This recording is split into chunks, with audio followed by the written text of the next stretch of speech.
I'm so excited to be with you guys today. This is pretty sweet. So a lot of you raised your hands when Bradley asked if you thought that marriage might be your vocation. And I probably would have done the same thing when you guys are going into 8th grade, right? Yeah. Sweet. So I would have said the same thing, right? I was the kid who drew pictures of her wedding dress and my little journal, and maybe guys don't do that. Maybe that's just, you guys draw what your tux is gonna look like, and imagine what color bow tie you're gonna wear, something like that, right? So I did that, right? And I was super excited. I always knew that I was called to the vocation of marriage. And you guys are you guys almost 14?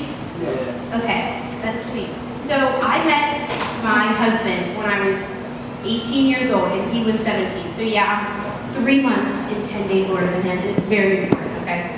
Just kidding. But so I met him when I was 18. We were seniors in high school, and we both had led a Kairos retreat, and you may experience that when you're in high school. And we were having a gathering at my high school. I went to Ursuline, so I'm like a transplant to the west side, okay? So don't hold it against me. But I went to Ursuline, and we were having this gathering of all these people who've done Kairos. And so I met my husband there, and we were kind of set up by mutual friends to go to this high school dance the day after, but we actually met a day early. And he walks in, and he's like, it's hilarious, okay? He has these red swish pants on, and it's like swish, swish, right? And he walks in, and he gives me this hi, I'm Marco, and it's this awkward handshake hug kind of thing, and it's super awkward. I'm like, oh geez, here we go, right? So we went to this dance, and it was awesome. We really hit it off.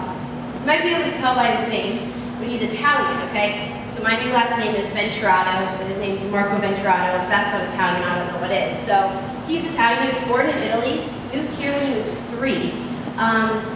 And so his family would go back to Italy every summer to visit his grandparents. And so he left. After we started, kind of initially dating, he went off to Italy. And following that, right, we went off to college. So we kind of did the long distance thing for 4 years. And right after we graduated from college, we got engaged.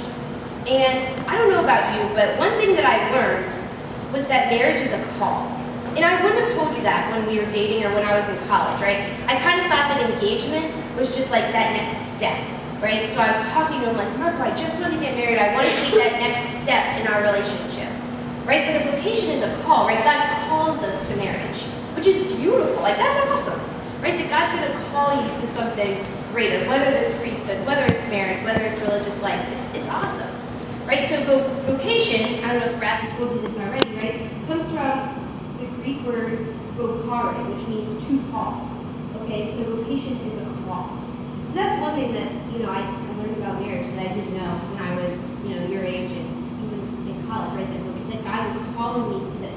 That God was calling Marco and I, right, to be married. So that's the first thing I learned, that it's a call. The second thing that I learned was that God has to be at the center. And it's okay, so what does that look like, right? What do you think? Okay, I'm going to ask you, what are some things, what are some parts of marriage? What do you think, what's the point of being married? What do you think that married people do often? What do you think? What do they do? What is the call of married people? Yeah.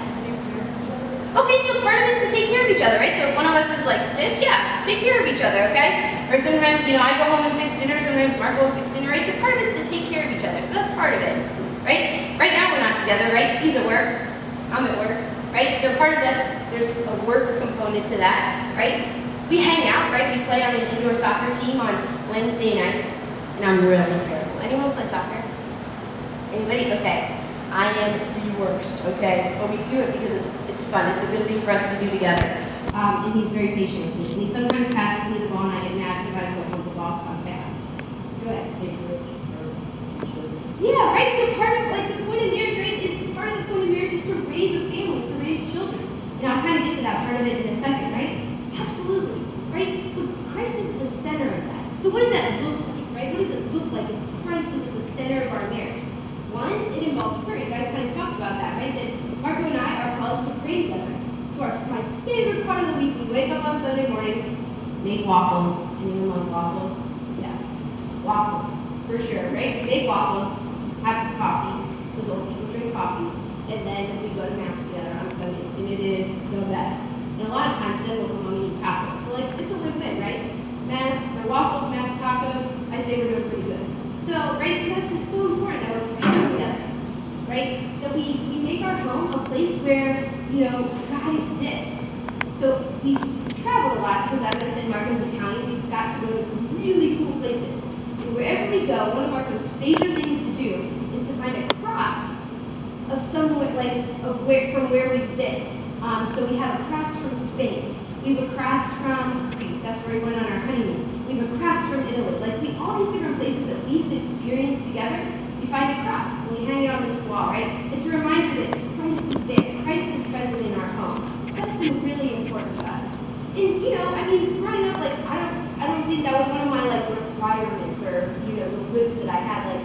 Christ should be in the center.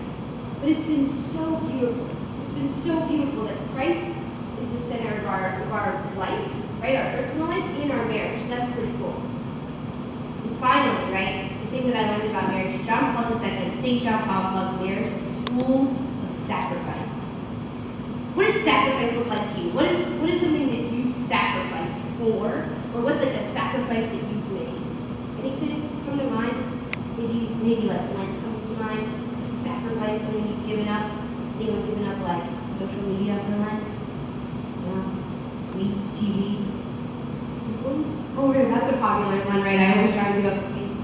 Yeah. Anything, what's a sacrifice that you've made? Maybe it's for a sports team. Maybe it's for school. Maybe it's for something else. No fast food. Ooh, no fast food. Ooh, that's a tough one. That's good, right? Or maybe you sacrificed, hanging out with friends, right? Maybe you had a big soccer game or a big basketball game or something, or swimming, on Saturday morning. So you sacrificed hanging out with your friends on Friday so that you could be awake and at your best on Saturday morning, right? To play that basketball game, to play that soccer game.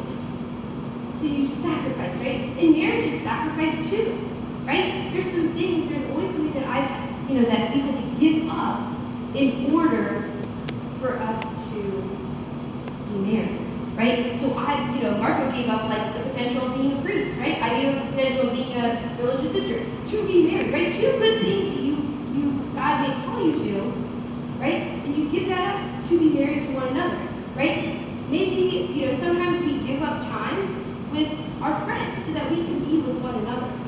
Okay, that's not all the time. We all love our friends and we hang out with them, and that's cool, right? Sometimes, Marco gives up his free time to help me do, something that I need to do, right? So that's pretty cool. It's a school of sacrifice. If you think about maybe your parents, right? I think the sacrifice is most shown, it really stands out in parenthood. How many of you think that it was just peachy for your parents to wake up at 3 in the morning to you, screaming little baby, who wanted to be fed and had a stinky diaper, right? That's sacrifice, right? No one wants to be risky and, right? At 3 in the morning, that's gross, right? But they did it for you, right? Because they didn't want that on your bottom. That's awesome, right? That's sacrifice. That's pretty cool. So I want to pass around this picture. We know that Jesus made this sacrifice on the cross for us, right? And this is my favorite wedding picture.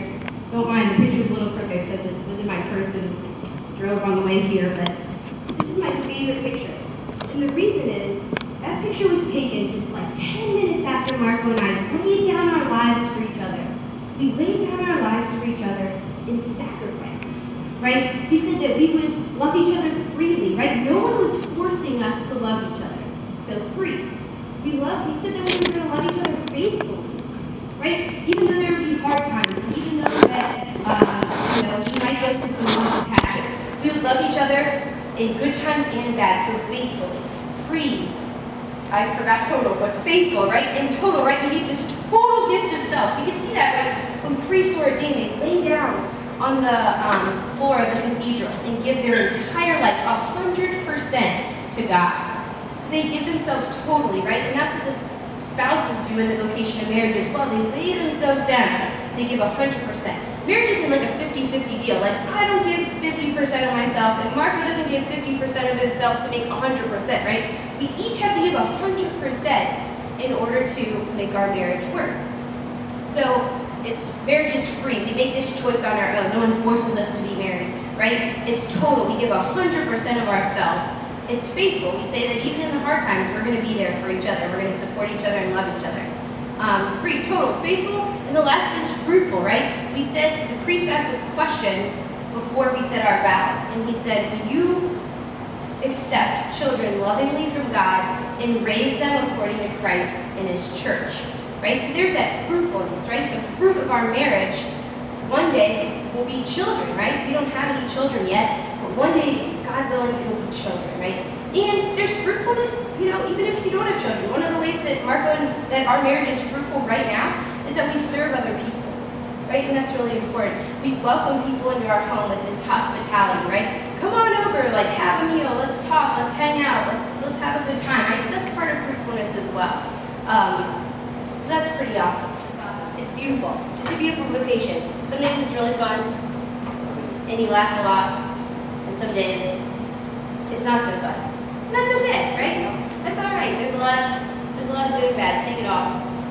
Do you think that a lot of people just, I was running around too. Yeah. Cool. Do you think that a lot of people just, at younger ages, because I know I did, just assume that marriage is the vocation for them? Yep, for sure.